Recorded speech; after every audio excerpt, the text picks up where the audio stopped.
Alright guys, I'm back here with another video, and this time we're going to be discussing on how to get into the Dragon Ball Super card game. Now, if you haven't played this game before, or you've just seen some of the stuff, or you just play with the app, this is going to give you a bit of details before we get into Set 9. Now, this is probably the prime time to get into the game and go ahead and get your staples, and if you don't know what those are and what it means, I'll give you a little bit of details here.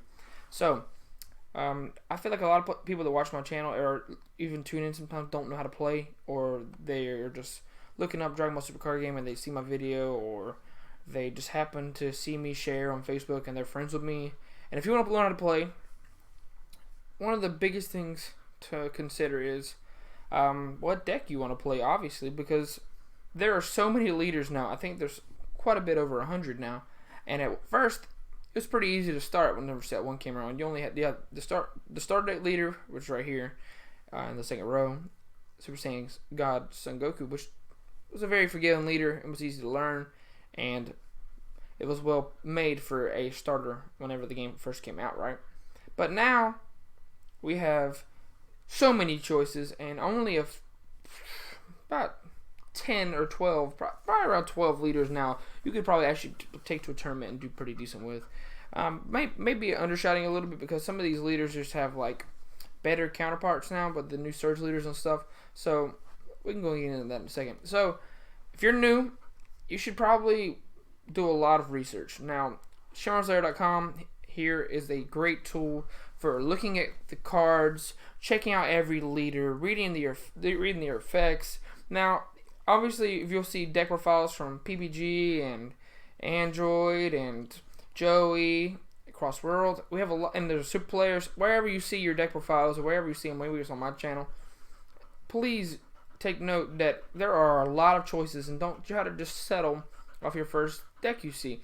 Now, it's not very bad to settle if you see something you really, really like, but I stress you to actually look at all these cards before you invest. Now, there are some cards in this game that I do suggest you just invest in because they're cheap, they're commons, or they're just necessary if you want to play this game. Now, a lot of these cards in this game are very, very cheap. Commons, uncommons, rares are actually very valuable. Even older super rares are pretty cheap. And some of the newer ones are pretty cheap compared to Yu-Gi-Oh! And other games like Magic. So, if you want something very generic, there are a bunch of generic leaders in this game. Now, most of the game is pretty generic, but some of them are very theme based. Now, the theme based leaders in this game are not super powerful in most cases, unless they are made new. Like recently, the theme leaders are a lot better than the older theme leaders. Like original Cooler was pretty awful, but they're revamping him and making him a lot better. And Set 9. So from now on, probably from Set 7 onward, the theme decks got a lot better. Before that, the theme decks were decent. Like this Goku here from Set 6 was pretty neat. Now, that's whenever they started turning around theme leaders, whenever like this kind of leader came out, because he was just pretty generic, but skillless cards are pretty decent in the deck because it just gives you a whole another dynamic. But there are a lot of generic things, so if you like something generic because it'll help you get into the game, Hirudegarn is a great choice. The new Surge Piccolo and Surge Goku are great choices. Broly before the errata was a great choice, but it still is it's still generic. The new Jiren, very generic. I'm just going to scroll through here, and hopefully any of these will catch your eye. Now, I will note some when I'm going by. You got Baby, Pan. See, if you like red, blue, yellow, green, and black are all the colors in this game, and they're very different, and they all do something different. The red cards are all about decreasing and increasing power, and yeah. And that helps you get around some effects like Indestructible, and it also just helps you get around effects that kill based off of power. And then you have blue, which is all about restanding energy and ramping energy, and it's just and it has a little bit of everything in the color. Green is about hand destruction and field removal.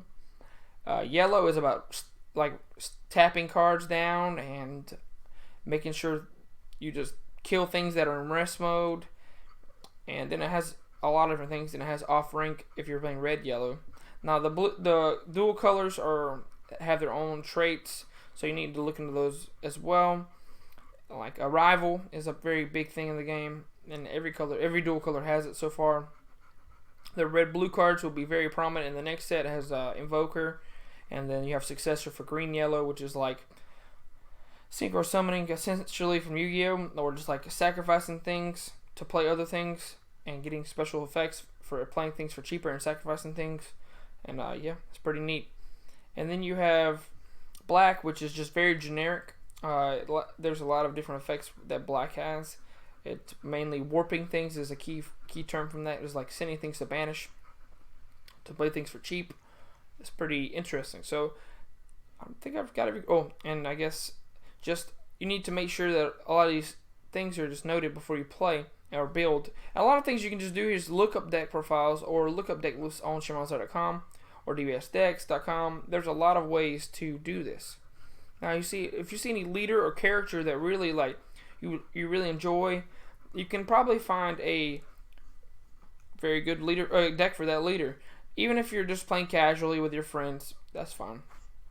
Just make sure you're enjoying the game and getting to the point where you want to be. Now, if you're watching this video and you already know how to play, you already know most of these things, if not all of these things, and you need to make sure that you share these with your friends, because this is just a great tool for getting people into the game. That's what we need to do, grow this game. And see right here, you have a lot of the new leaders from set 9 and set in the promo Surge leaders. So you got the new Broly, Surge, Jiren, it was very generic, but also has Universe 11 tag.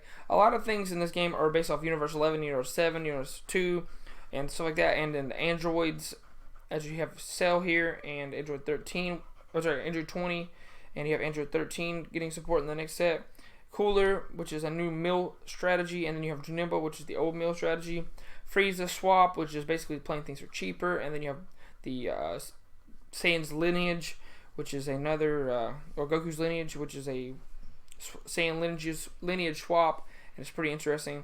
You have a lot of new things here, mainly dealing with U7, Invoker, and Successor in set 9. So, and you have the new Bibbidi Bobbidi Boo. On the backside, he's Kid Boo. You should really look into that if you want to play something super aggressive early on, and then there's a lot of different things you can do with these new leaders. Now, I will get into the next part of this. So, like I said, you can look up decks here in ShamanStar.com.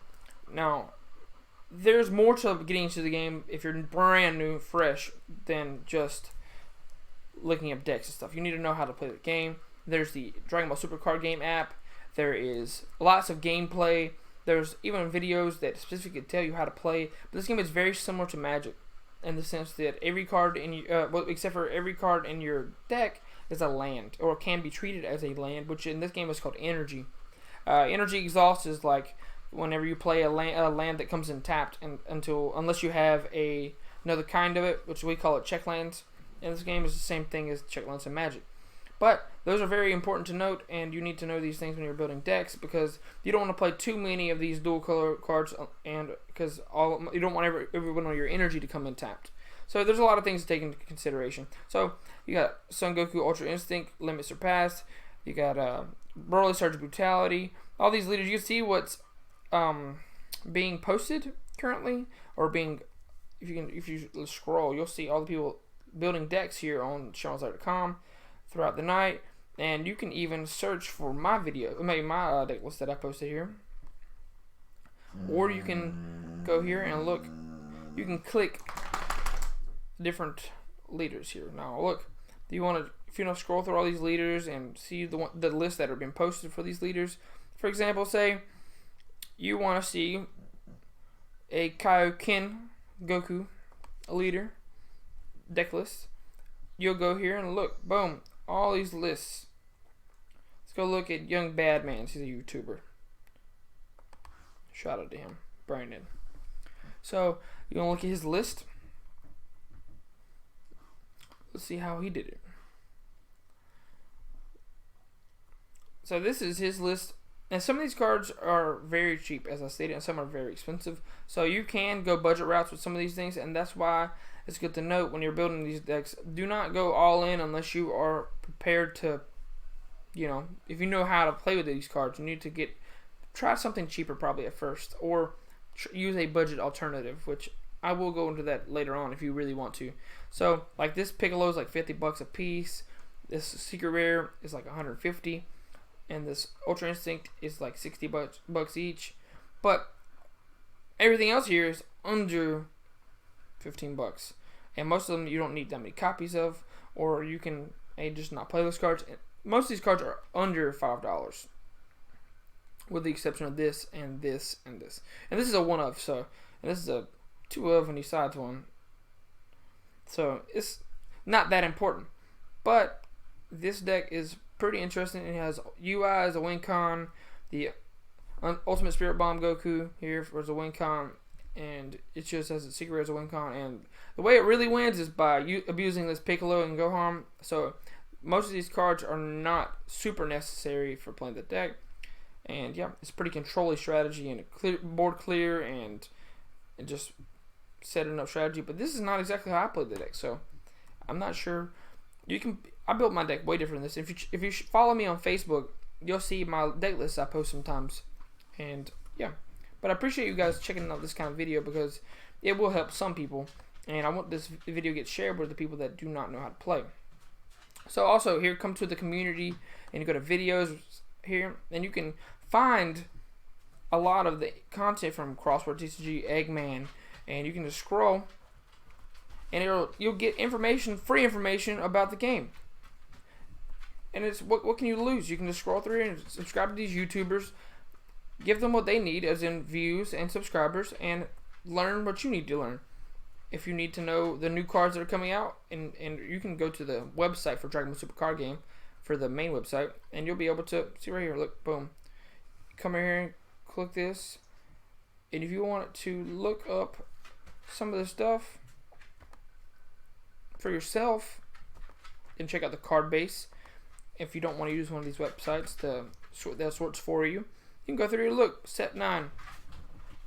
Set 9 is going to be super sweet. So many cool things. Universe 7, 11, androids, revamped reboot leader rares, the iconic attack rares, which are cool. 3 secret rares that have not been spoiled yet. It's the only thing we're still missing. We have 10 special rares, which are alternate arts, and then 10 special super rares. 16 super rares and 18 rares. Now you get a rare in every pack if you didn't know, so you get a holo in every pack, at least one, sometimes 2, and you get foil commons and uncommons, and there's promos you get from attending events and buying boxes, and this is just awesome. So you look, you got God of Destruction Topo basically there, UI Goku, you got Kid Buu. It's just, and this has a box topper from the Kakarot game, which is sweet in itself. You need to do some research here. Look up on YouTube. Come to SharonRosario.com, please, and check out this stuff. Pre-order from Bearded Collectibles. Save yourself some money if you want to buy boxes and get into the game, or just need boxes in general. Go to TCG Player. Start buying stuff from the Beard. Just go to TCG Player in general. Use a content creator code if you or go to the links in some people's videos, like Joey's. And boom, you got search here. And if you want to look up cards in general and just look at prices, this will all help you. So let's see. If you want to look at Universal Onslaught, which is set 9, that's not come out yet. You can look here and look at the boxes. Are like $72 online, but you can get pre-order for $65 or so. And boom, save yourself some money. And now look, the cooler deck, I was really hyped. And you can see what's the highest prices before SPRs are released. And this is without SPRs. Some of these cards will drop down, so I wouldn't suggest pre-ordering all these cards. They will get cheaper. Like this right here is $12. So that already tells me that this card's cheaper than I thought it would be. Well, maybe around $8 in the end. But you can come look at prices here. And a lot of the cards in this game are from Dropbox 4 that are expensive. I would stay away from those unless you're really prepared to invest. But they may get reprinted eventually, so be wary on that. And then this is set 8, the set we were just on. Oh, well, if it ever loads. I don't know why that set never loads. But you can look at those cards. Come in here and look at the highest prices cards. Don't get too scared when you see some of these, because a lot of these cards are one-ofs or you don't need them. You got $400 card here and $250 card here. It's just, and then it's rising currently because it's of the successor mechanic, and just Broly in general is just super hype. But yeah, you can scroll through here and look at expensive cards, do whatever you want. Just do what you want to do to make sure that you know what you're doing when this comes to this game. And watching gameplay video will help you a lot, because a lot of these mechanics are pretty simple once you watch them get played. But thank you guys for watching again. And if you like this kind of video, please comment below, like this video, and subscribe if you're new here. And also check out my other videos, deck profiles, if you haven't already. And see you guys next time.